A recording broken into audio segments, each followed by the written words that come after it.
નમસ્તે વિદ્યાર્થી મિત્રો, સ્વાગત છે તમારું મારી આ યુટ્યુબ ચેનલમાં। તો વિદ્યાર્થી મિત્રો, આજે આપણે દર્પણ પ્રતિબિંબ અને જલ પ્રતિબિંબ એટલે કે મિરર ઇમેજ અને વોટર ઇમેજની સમજ પ્રાપ્ત કરીશું તથા તેના પ્રશ્નો પણ જોઈશું। જો વિદ્યાર્થી મિત્રો તમને મારો વિડીયો પસંદ આવે તો આ વિડીયોને લાઈક, શેર અને સબસ્ક્રાઈબ જરૂર કરજો। તો ચાલો વિદ્યાર્થી મિત્રો વિડીયોની શરૂઆત કરીએ। આજે આપણે રિઝનિંગ માટે જે હાલની સ્પર્ધાત્મક પરીક્ષામાં પૂછાઈ શકે તેવો ટૉપિક છે મિરર ઇમેજ અને વોટર ઇમેજ। તો સૌપ્રથમ આપણે મિરર ઇમેજથી શરૂઆત કરીશું। મિરર ઇમેજ એટલે કે આપણે અરીસાનું પ્રતિબિંબ, જેને અરીસાને આપણે દર્પણ પણ કહેતા હોય છે। તો આપણે સૌપ્રથમ તેની વ્યાખ્યા જોઈશું કે દર્પણ પ્રતિબિંબ એટલે કે મિરર ઇમેજ જેને કહીએ છીએ, આપણે અરીસાનું પ્રતિબિંબ કહીએ છીએ, તેની વ્યાખ્યા શું છે? તો કોઈ પણ આકૃતિને દર્પણમાં જોવાથી કેવી દેખાય તે જોવું તેને દર્પણ પ્રતિબિંબ કહેવાય છે। જેમ કે પોતાના પ્રતિબિંબને અરીસામાં જોવું એટલે કે દર્પણ પ્રતિબિંબ। કોઈ પણ વસ્તુને દર્પણમાં જોવામાં આવે ત્યારે તેની દિશા ડાબી બાજુથી જમણી બાજુમાં અને જમણી બાજુથી ડાબી બાજુમાં બદલાય છે। આ જે પોઈન્ટ છે મિરર ઇમેજ માટે ખૂબ જરૂરી છે। જ્યારે પણ તમે તમારું પ્રતિબિંબ મિરર ઇમેજમાં જુઓ છો ત્યારે તમારી દિશા શું છે? બદલાઈ જાય છે। કેવી રીતે બદલાઈ જાય છે આપણે જોઈએ। ઉદાહરણ તરીકે અહીંયા જોઈ શકીએ છીએ એક આકૃતિ હું દોરી રહી છું। અહીંયા આ અરીસો છે। હવે આપણે અરીસાની અંદર આ પ્રતિબિંબ જોવાનું છે। સૌપ્રથમ હું અહીંયા એક લાઈન દોરી દઉં છું, જે અહીંયા કહેવામાં આવ્યું છે કે ડાબી બાજુથી જમણી બાજુ। તો અહીંયા આપણે જોઈ શકીએ છીએ આ ડાબી બાજુ છે અને આ જમણી બાજુ છે। હવે શું કહ્યું છે કે જમણી બાજુથી ડાબી બાજુમાં બદલાય છે, એટલે કે આ જમણી બાજુ છે, આ જે તમને જમણી બાજુ જોવા મળે છે તે અરીસામાં જ્યારે જોશો ત્યારે શું થઈ જશે? અહીંયા ડાબી બાજુમાં બદલાઈ જશે અને જે ડાબી બાજુ છે તે જમણી બાજુ બની જશે। તો આ બે જ બાબત અહીંયા ધ્યાનમાં રાખવાની છે કે જ્યારે અરીસો આવી રીતે આપણને ઊભો આપવામાં આવે છે ત્યારે આપણું પ્રતિબિંબ કેવું જોવા મળે છે? ડાબી બાજુથી જમણી બાજુ અને જમણી બાજુથી ડાબી બાજુ। એટલે આ જમણી બાજુ ડાબી બાજુ બની જાય છે અને ડાબી બાજુ છે એ જમણી બાજુ બની જાય છે। તો હવે આપણને જે આકૃતિ આપેલી છે તેને આપણે અરીસામાં જોઈશું તો આપણને કેવી જોવા મળશે? સૌપ્રથમ આપણને આ ભાગ જોવા મળશે, તો આવી રીતે થશે। પછી અહીંયા આડી લીટી છે, તો અહીંયા આડી લીટી, પછી ઊભી લીટી છે તો ઊભી લીટી અને અહીંયા કોઈ પણ વસ્તુ નથી, એટલે આકૃતિ આપણને આવી જોવા મળે। એટલા માટે જ્યારે પણ તમને મિરર ઇમેજના પ્રશ્નો પૂછાય છે તો તમારે ફક્ત અને ફક્ત કઈ બાબત ધ્યાનમાં રાખવાની છે? તે ડાબી બાજુથી જમણી બાજુ થઈ જશે અને જમણી બાજુ એ ડાબી બાજુ થઈ જશે। શાના માટે? મિરર ઇમેજ માટે। પણ તમારે એ પણ જોવાનું છે કે તમને અરીસો કેવી રીતે આપેલું છે, જે આપણી નંબર એટલે કે સંખ્યાઓ છે તે આપણને અરીસામાં કેવી જોવા મળે છે તે આપણે જોઈ લઈએ। ત્યારે કે હું અહીંયા 1 લખી રહી છું, આ અરીસો છે। તો અહીંયા આપણે ફક્ત શું ધ્યાનમાં રાખવાનું છે? ડાબી બાજુ અને જમણી બાજુ। એટલે જે આ ભાગ હશે ને તે ડાયરેક્ટ અહીંયા મૂકી દેવાનું, આ બાજુ જોવાનું, બરાબર છે? તો આ જમણી બાજુનો ભાગ ડાબી બાજુ આવી ગયો, આ 1 ને 1, તો આ 1 છે અરીસામાં આ રીતે જોવા મળશે। તેવી જ રીતે ધારો કે હું 5 લઉં છું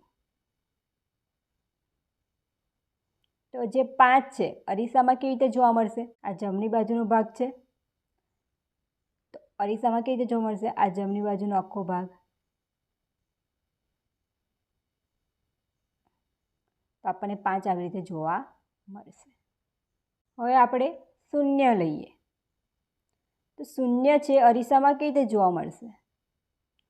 તો શૂન્યનું પ્રતિબિંબ શું છે? જે શૂન્યનું પ્રતિબિંબ જેવું છે તેવું જ જોવા મળશે. બંને ભાગ કેવા છે? સરખા છે. ચેન તો થાય છે, બરાબર છે, પરંતુ ભાગ કેવા છે? સરખા છે. એટલે શૂન્ય શૂન્યની જેવો જ જોવા મળશે. પછી હવે આપણે 8 લઈએ તો 8નું પ્રતિબિંબ પણ જ્યારે આપણે અરીસામાં જોઈએ છે ત્યારે 8 જેવો છે તેવો જ જોવા મળશે. કારણ કે જ્યારે 8ને લખીએ છીએ તો તેના બધા જ ભાગ કેવા છે? સરખા છે. એટલા માટે જ્યારે આપણે પ્રતિબિંબમાં પણ જોઈએ છીએ તો જે 8 છે તેવું જ તેનું પ્રતિબિંબ જોવા મળે છે. કે આલ્ફાબેટમાં પ્રતિબિંબ કેવા જોવા મળે છે? ત્યારે કે અહીંયા હું ઈ લખી રહી છું. અરીસો આવી રીતે ઊભો છે. તમારે ધ્યાન પણ રાખવાનું છે કે તમારી પરીક્ષાની અંદર અરીસો કેવી રીતે બતાવવામાં આવ્યો છે. આ વસ્તુ તમારે ધ્યાનમાં રાખો. હવે અહીંયા ઈ છે તો અહીંયા સૌ એક જ કોન્સેપ્ટ ધ્યાનમાં રાખવાનો કે ડાબી બાજુ જમણી બાજુ થઈ જશે અને જમણી બાજુ ડાબી બાજુ. આ ઈ છે તો ઈ કેવો જોવા મળશે? આવી રીતે અરીસામાં આપણને જોવા મળશે. હવે આપણે ધારો કે ઝેડ લઈ લઈએ. ઝેડ કેવો જોવા મળશે અરીસામાં? તો આવી રીતે જોવા મળશે.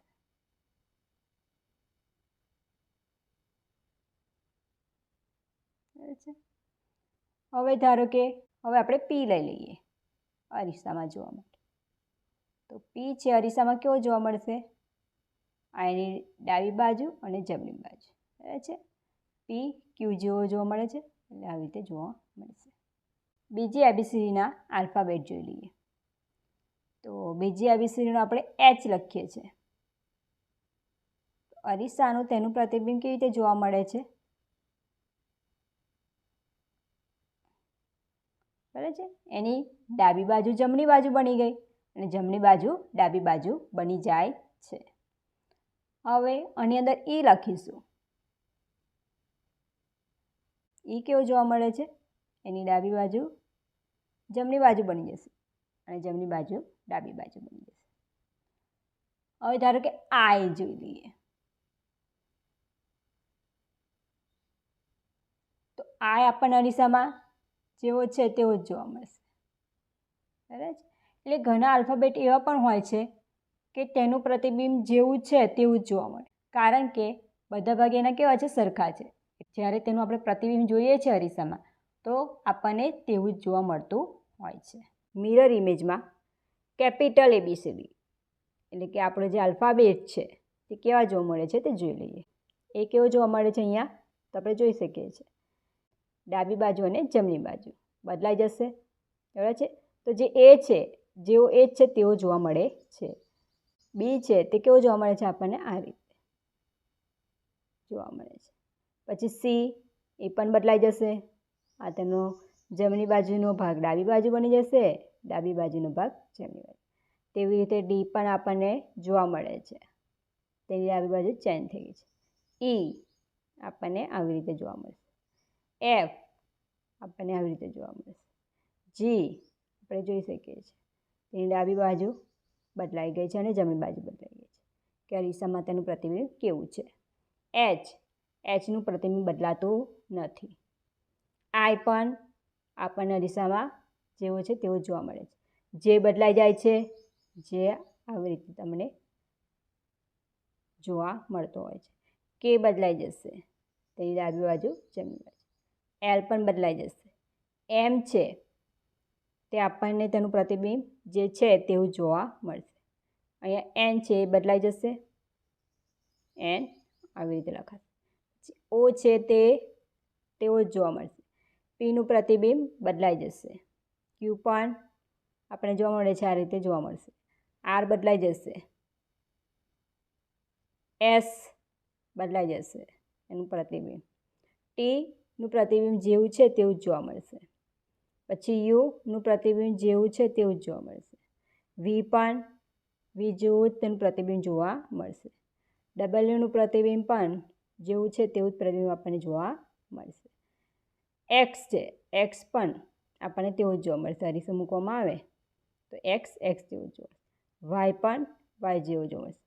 ઝેડનું પ્રતિબિંબ બદલાઈ જશે. અરીસામાં તેનું પ્રતિબિંબ આ રીતે જોવા મળશે. અહીં આપણે જોઈ શકીએ છીએ ઘણા પ્રતિબિંબ એવા છે કે જે બદલાતા નથી. જોવાના છે મિરર ઇમેજ. મિરર ઇમેજની અંદર સ્મોલ માટે જે સ્મોલ લેટર હોય છે તે આપણને કેવા જોવા મળે છે તે જોઈ લઈએ. સૌપ્રથમ એ જોઈએ તો એ ચેન્જ થઈ જાય છે અરીસાના પ્રતિબિંબમાં. બી પણ આપણને ડી જેવો જોવા મળે છે. સી પણ ચેન્જ થઈ જાય છે. ડી બી જેવો જોવા મળે છે. ઈ પણ ચેન્જ થઈ જાય છે. એફ એફ આવી રીતે લખવામાં આવતો હોય છે. પછી આગળ જોઈ શકીએ છીએ જી એચ આઈ આપણને જે છે તેવો જ જોવા મળે છે. જે કે એલ એમ એમ જેવો છે તેવો જ છે. એન ઓ પણ આપણને જેવો છે તેવો જ જોવા મળે છે. પી આવી રીતે તેનું પ્રતિબિંબ થઈ જશે ક્યુ જેવું, અને ક્યુનું પ્રતિબિંબ છે આપણને પી જેવું જોવા મળે. આર પણ બદલાઈ જશે, આવી રીતે થઈ જશે. પછી એસ ટી ટી આવો જોવા મળશે. યુ વી જેવો છે તેવો જ જોવા મળશે. ડબલ્યુ જેવું પ્રતિબિંબ છે તેવું જોવા મળશે. એક્સ આપણને તેવું જ પ્રતિબિંબ જોવા મળે છે. વાય બદલાઈ જશે, આવી રીતે લખાશે. ઝેડ ઝેડ પણ બદલાઈ જશે. તો આ જે હતા તે સ્મોલ લેટર માટેના હતા. અહીંયા આપણને દર્પણ પ્રતિબિંબ સંખ્યા માટે એટલે કે આપણે નંબર બોલીએ છીએ તેના માટે છે. કેવું જોવા મળે છે? તો એક આપણને આવી રીતે જોવા મળશે. બે આપણને આવી રીતે જોવા મળશે. 3 4 આપણને આવી રીતે જોવા મળશે. 5 આપણને આવું જોવા મળે છે. જે 6 છે આપણને આ રીતે જોવા મળશે. 7 આપણને આ રીતે જોવા મળશે. 8 દર્પણમાં જોવામાં આવશે તો જેવું પ્રતિબિંબ છે તેવું જોવા મળશે. 9 આપણને આ રીતે જોવા મળશે. તો આ છે નંબર્સ, બરાબર છે, જે આપણને પ્રતિબિંબ તેના જોવા મળે છે. હવે બીજો પોઈન્ટ છે જલ પ્રતિબિંબ, એટલે કે આપણી વોટર ઇમેજ. જ્યારે આપણે કોઈ નદી કિનારે ઊભા હોઈએ અને પાણીમાં આપણું પ્રતિબિંબ જોઈએ તો આપણને કેવું જોવા મળે છે? સૌપ્રથમ આપણા પગથી શરૂ કરીએ અને પછી આપણા શીશ જોવા મળે છે. એટલે પ્રતિબિંબ કેવું જોવા મળશે? નીચેથી ઉપર જોવા મળશે. એટલે અહીંયા પણ જે જલ પ્રતિબિંબ છે આપણને તેવું જ જોવા મળશે. તો આપણે સૌપ્રથમ તેની વ્યાખ્યાથી સમજ પ્રાપ્ત કરીશું કે કોઈ પણ વસ્તુનું કે આકૃતિનું પાણીમાં જોવા મળતું પ્રતિબિંબ એટલે જલ પ્રતિબિંબ. એ કોઈ પણ વસ્તુ હોઈ શકે છે, કોઈ પણ વ્યક્તિ હોઈ શકે છે, કોઈ વસ્તુને આપણે જોઈએ છે તો તેનું પ્રતિબિંબ જે જોવા મળે છે એને જલ પ્રતિબિંબ કહેવામાં આવે છે. કોઈ પણ વસ્તુ કે આકૃતિનું પાણીમાં પ્રતિબિંબ જોવામાં આવે ત્યારે તે પ્રતિબિંબનો ઉપરનો ભાગ નીચે અને નીચેનો ભાગ ઉપર થઈ જાય છે. એટલે અહીંયા શું કહેવા માગે છે કે પ્રતિબિંબનો ઉપરનો ભાગ નીચે અને નીચેનો ભાગ ઉપર થઈ જાય છે. આ રીતે આકૃતિ દોરી છે આપણે જોવા મળે છે. હવે અહીંયા અરીસો છે એટલે કે આપણે જલ પ્રતિબિંબનો અરીસો અહીંયા મૂક્યો છે. તો હવે આપણે આકૃતિને જોવી છે તો અહીંયા સૌપ્રથમ શું જોવાનું છે? અહીંયા કહ્યું છે કે ઉપરનો ભાગ નીચે અને નીચેનો ભાગ ઉપર થઈ જશે. એટલે જ્યાં નીચેનો ભાગ આપણો આ જોવા મળે છે તો આવી રીતે થઈ જશે. પછી આ ઉપરનો ભાગ છે નીચે જતો રહેશે એટલે આખો ભાગ આ નીચે જોવા મળશે. એટલે આખું ઉલટું થઈ જશે. જે આપણે જલ પ્રતિબિંબ જોઈએ છે તેમાં કેવો જોવા મળશે? ઉપરના તરફ જોવા મળશે અને જે ઉપરનો ભાગ છે એ આખો નીચેની તરફ જોવા મળશે. પરંતુ અહીંયા બીજી પણ બાબત ધ્યાનમાં રાખવાની છે કે જલ પ્રતિબિંબમાં ડાબી બાજુથી જમણી બાજુ અને જમણી બાજુથી ડાબી બાજુ બદલાતી નથી. એટલે કે આપણે જે મિરર ઇમેજમાં જોયું હતું ને કે તેમાં ડાબી બાજુથી જમણી બાજુ બદલાઈ જતી હતી, પરંતુ વોટર ઇમેજમાં ડાબી બાજુથી જમણી બાજુ બદલાતી નથી. તો આ બાબત તમારે ધ્યાનમાં રાખવાની છે. અહીંયા આપણને જલ પ્રતિબિંબના એટલે કે વોટર ઇમેજના જે આલ્ફાબેટ છે એ તમને આપેલા છે કે કેવા જોવા મળે છે. તો આપણે અહીંયા જોઈ શકીએ છીએ કે એ કેવો જોવા મળે છે? તો સૌપ્રથમ તેનો જે નીચેનો ભાગ છે, અહીંયા જે નીચેનો ભાગ છે એ કેવો આવી ગયો છે? અહીંયા ઉપર જોવા મળે છે અને જે ઉપરનો ભાગ છે એ નીચે જોવા મળે છે. અહીંયા બી પણ એવી રીતે જોવા મળશે. જેનો ઉપરનો ભાગ છે નીચે અને નીચેનો ભાગ ઉપર જોવા મળે છે. પછી સી, ડી, ઈ, એફ, જી, એચ, આઈ, જે કેવો જોવા મળે છે? જો આવી રીતે હોય તો આખો જે ભાગ છે આવી રીતે જોવા મળશે. પછી કે, એલનો પણ આવી રીતે છે નીચેનો. જ્યારે એલ લખીએ છીએ આપણે સૌપ્રથમ આવી રીતે લખીએ છીએ. એને જ્યારે જલ પ્રતિબિંબમાં જોવામાં આવે છે તો આપણને જે એલ છે તે આવી રીતે જોવા મળશે. તેની ડાબી બાજુ અને જમણી બાજુ બદલાતી નથી, એ તમારે ખાસ ધ્યાનમાં રાખવાનું છે. એમ, એન, ઓ તો જેવો છે તેવો જ જોવા મળશે. પી, ક્યુ, આર, એસ આવો જોવા મળશે આપણને. એસ, ટીનું પ્રતિબિંબ આ જે છે ઉપરનો ભાગ આખો નીચે જતો રહેશે એટલે ઉલટાઈ જશે. T, U, V, W, X, Y અને ઝેડ. તો આ છે આપણા વોટર ઇમેજ. હવે આપણે જોઈએ સ્મોલ એબીસીડી આપણને કેવી રીતે જોવા મળે છે તો આપણે જોઈ શકીએ છીએ. એ, બી, સી, ડી આવો જોવા મળશે. ઈ, એફ આખું ઊંધું આવી રીતે જોવા મળશે. જી, એચ આપણને આવી રીતે જોવા મળશે. એચ, આઈ ઉલટાઈ જશે. જે, કે, એલ, એમ કેવું દેખાશે આપણને? ડબલ્યુ જેવું. એન, ઓ તો જેવો છે તેવો જ જોવા મળશે. પી, ક્યુ, આર, એસ, ટી આપણને આવી રીતે જોવા મળશે. યુ, વી આવી રીતે. ડબલ્યુ કેવું જોવા મળે છે આપણને? એમ જેવું. એક્સ, વાય અને ઝેડ. તો આવી રીતે ઝેડ છે તે આપણને આવી રીતે જોવા મળે છે. તો અહીંયા તમારે એક જ વસ્તુ ધ્યાનમાં રાખવાની છે કે ઉપરથી નીચે જ બદલાશે પરંતુ એની ડાબી અને જમણી બાજુ બદલાતી નથી. હવે આપણે જોઈએ જે સંખ્યાઓ છે તે આપણને કેવી જોવા મળે છે. તો અહીંયા 0 જોવા મળે છે. તો 0 તો જેવો છે તેવો જ જોવા મળશે. 1 છે આખો ઉલટાઈ જશે આવી રીતે જોવા મળશે. પરંતુ જોઈ શકો છો કે તેની ડાબી બાજુ જ છે અને જમણી બાજુ જ છે. પછી 2, પછી 3, 4 ઉલટાઈ જશે. 5, 6, 7, 8 તો તેવા ને તેવા જોવા મળશે. 9 આવા રીતે જોવા મળશે. આ છે આપણી સંખ્યાઓ જે વોટર ઇમેજમાં જોવા મળે છે. હવે આપણે અહીંયા જોઈ શકીએ છીએ એક ઉદાહરણ લીધું છે. અહીંયા ધારો કે મેં અરીસો મૂક્યો છે તો તમારે અરીસાનું પ્રતિબિંબ કેવું જોવા મળશે આપણને? નીચેનામાંથી બી ઓપ્શન પરથી જોઈ શકીએ છીએ બી જેવું જોવા મળશે આવી રીતે. પરંતુ જ્યારે આપણે એને વોટર ઇમેજમાં જોઈએ છે તો વોટર ઇમેજ માટે એનું કયો ઓપ્શન આપણને મળી જશે? તો ઓપ્શન ડી. બરાબર છે. ઓપ્શન ડીમાં કેવું જોવા મળશે આપણને? આર આવી રીતે જોવા મળશે. બંને રીતે પ્રતિબિંબ કેવી રીતે જોવા મળે છે તે આપણે જોઈ શકીએ છીએ. અરીસાને આવી રીતે આડો મૂકીએ છીએ એટલે કે જલ પ્રતિબિંબ જોવાનો પ્રયત્ન કરીએ છીએ તો શું થશે? ફક્ત અહીંયા આવી રીતે થશે. જે નીચેનો ભાગ છે ઉપર જતો રહેશે અને ઉપરનો ભાગ છે નીચે. ઇમેજમાં કેવી રીતે પ્રતિબિંબ જોવા મળશે? આવી રીતે પ્રતિબિંબ જોવા મળશે. તો આપણે જોઈ શકીએ છીએ કે જે આ નીચેનો ભાગ હતો તે ઉપર જતો રહે છે અને ઉપરનો ભાગ છે નીચે જતો રહે છે પરંતુ તેની ડાબી બાજુ અને જમણી બાજુ બદલાતી નથી. એક બીજું ઉદાહરણ જોઈ લઈએ. અહીંયા જોવા મળે છે. ધારો કે હું અહીંયા અરીસો મૂકું છું તો અરીસામાં પ્રતિબિંબ કેવું જોવા મળશે? અહીંયા જે આ બ્લેક છે અહીંયા જોવા મળશે.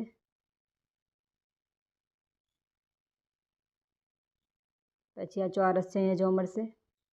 આ જે છે ડાબી બાજુનો ભાગ જમણી બાજુ જતો રહેશે એટલે રીતે.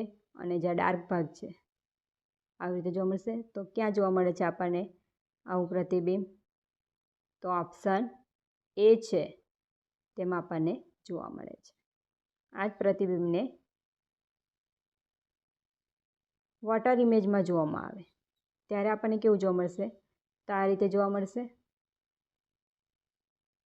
આ ડાર્ક ભાગ ઉપર જતો રહેશે, આ ચોરસ આવું જોવા મળશે, ખાલી ચોરસ, આ ગોલ અને આ ફ્લેટ. તો આપણને આ રીતની આકૃતિ જોવા મળશે. તે તમે જોઈ શકો છો કે ઓપ્શન બીમાં છે. તો જો વિદ્યાર્થી મિત્રો તમને મારો આજનો વિડીયો પસંદ આવ્યો હોય તો આ વિડીયોને લાઈક, શેર અને સબસ્ક્રાઈબ જરૂર કરજો. મળીશું એક નવા વિડીયો સાથે.